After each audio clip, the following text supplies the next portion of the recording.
Hey guys, it's me, Kiana. Welcome back to my channel. Today we're doing my January TBR, and let me just say, I can't believe it's 2019.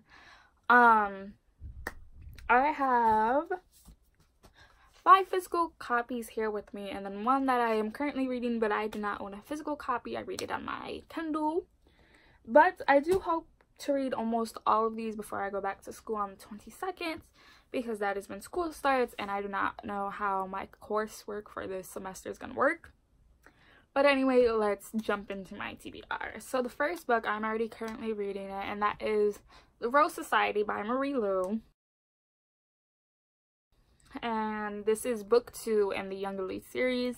It picks up right after what happens in the Young Elites, which I really loved, and now I just want to own all physical copies of all 3 of these books, and I'm gonna get them.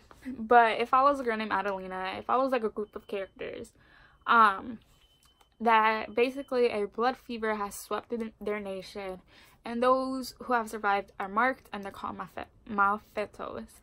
Adelina, she's missing an eye. Her eyelid was shut closed, and her gift is basically to create illusions. It could be people, objects that you think are there, but they're really not. And her sister, Violetta, she can take people's powers away but hold them for oh so long. I absolutely love the first book, and I cannot wait to continue on reading with this second book and the third, and just probably own all of them and reread them every single time. But yeah. So the second book I plan on reading is Gathering Darkness by Morgan Rhodes. This is book 3 in the Fallen Kingdom series. That it's basically, you know, those 3 kingdoms, like it says in the back. The rebels forge ahead. Princess Cleo slays with sweetness and a secret that might control Lucia's magic, as she and vengeful Jonas lead the hunt for all-powerful kindred. The Caritians join the fray. Arsha and Amaya, the royal siblings from the vast kingdom across the Silver Sea, prove to be just as ruthless as they are charming as they manipulate their way to victory. The Watchers follow Melina out of the sanctuary. They ally in the flesh with King Gaius, who vows to use Lucia's powers to unveil the kingdom. And which side will Prince Magnus choose now that he's been betrayed by everyone he's ever loved? I love the first 2 books, and I reread my notes that I wrote for both stories, because when it comes to this, you have to take notes on what's happening in each chapter, because it's that much information. And I reread my notes, and I'm very, very excited to get back into this. This is probably going to be the second book that I pick up. This is probably going to be the next book that I pick up after I finish reading The Rose Society, or I'm probably just going to start it while reading The Rose Society. The third book I plan on reading, I was supposed to read last month, but I never got into it because I never followed through with my TBR half the time. There's always one book I missed, and that was Tales of the Shadowhunter Academy. I do plan on reading this. This is by Cassandra Clare, Sarah Reese Brennan, Maureen Johnson, and Robin Wasserman, if I'm saying that correctly. And these are basically told by Simon, as he is now going into the Shadowhunter Academy. Like it says in the back, Simon Lewis has been a human and a vampire, and now he is becoming a Shadowhunter. But the events of City of Heavenly Fire left him stripped of his memories, and Simon isn't sure who he is anymore. So when the Shadowhunter Academy reopens, Simon throws himself into the new world of demon hunting, determined to find himself again, whoever this new Simon might be. Join Simon on his journey to become a Shadowhunter and learn about the Academy's illustration history among the way through guest lectures such as J.C. Arndale, Tessa Gray, and Magnus Baines. These 10 moving and hilarious short stories, each with an accompanying illustration, gives a satisfying epilogue to the Mortal Instrument series and proves taunting glimpse into the dark artifacts, which I own the first and second book, so I'm really excited to read this. I actually think I'm gonna start this today. Today's like January 3rd, I want to say. And you know, I read like 1-2 stories a day, that's it, but I'm really excited to read this. Third book to continue on with the series I am reading, and that is The Dark Prophecy, book 2 in the Trials of Apollo. I remember when I bought this, at this bookstore called Ollie's in the upper state where I live at. This book is like 20 bucks. Bought it for $4, but this follows the events right after the Hidden Oracle, and I'm really excited to read this. This is a Barnes & Noble exclusive, which kills me, and it comes with Apollo's least favorite emperor, Roman emperors. So basically, those who don't know, the Trials of Apollo is a 5-book series, and it's basically after the war with Gaia, Zeus has blamed Apollo for what has happened and strikes him down from being a god to being a human that is known as Lester.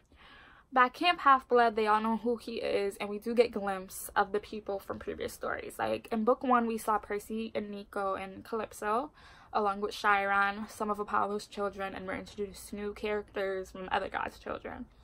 And it is a very interesting and hilarious story as we see Apollo go from this insecure god who thinks everyone should worship the ground that he walks on to this person who knows that no matter what, he has to fight for his way.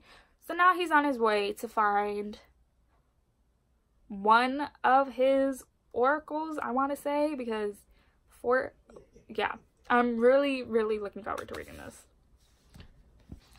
The fourth book I plan on reading is for a reread because the second book comes out January 8th, and that is The Cruel Prince by Holly Black. This is the Barnes & Noble exclusive edition that has that. Oh, I cannot wait to get the Wicked King in the Barnes & Noble exclusive edition. So basically, The Cruel Prince follows a girl named Jude, and when she was 7 years old, this fae came and killed her mother and her father because her mother was married to this fae, but he left her because she didn't want her daughter, which was Vivian, Jude's older sister, to grow up in the life that her mother hated. So after killing her parents, the fae, I forgot what the hell his name was. Yeah, completely forgot. But the fae takes in Jude, her twin sister, and his daughter, brings them back to the Fairyland, and they're basically treated as royalty. But because Jude and her twin sister are human, they're treated as garbage, and Jude fights for the attention and the respect that she deserves. And I absolutely love this when I first read this, and I cannot wait to see if my feelings change or if they're still the same when I do reread this, because let's just all admit, we all love The Cruel Prince. And so the fifth and final book that I plan on reading is for my read-along for The Throne of Glass, and that is Empire Storms by Sarah J. Maas. This is book 5, and this book comes in at a whopping 689 pages. When I read Queen of Shadows, it took me a week. I want to know how long it's going to take me to read this. When I read this, I like bookmarkers in place.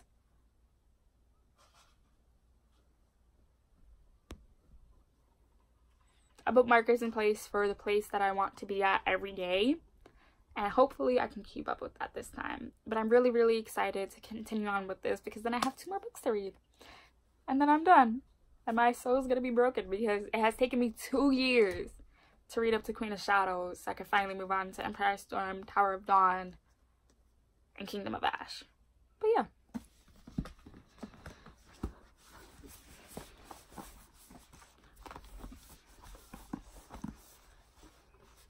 So these are all the books I plan on reading along with The Rose Society for the month of January. I hope to at least get to The Cruel Prince by January 22nd so I can read that and then read Empire Storms, and then I'm done. Because these 6 books are the only books that I really am interested in reading this month. Hopefully. But that is all for today's video. I'll be leaving here 2 videos I honestly feel like you guys should go check out, and I'll see you guys Thursday with my book haul. Bye guys.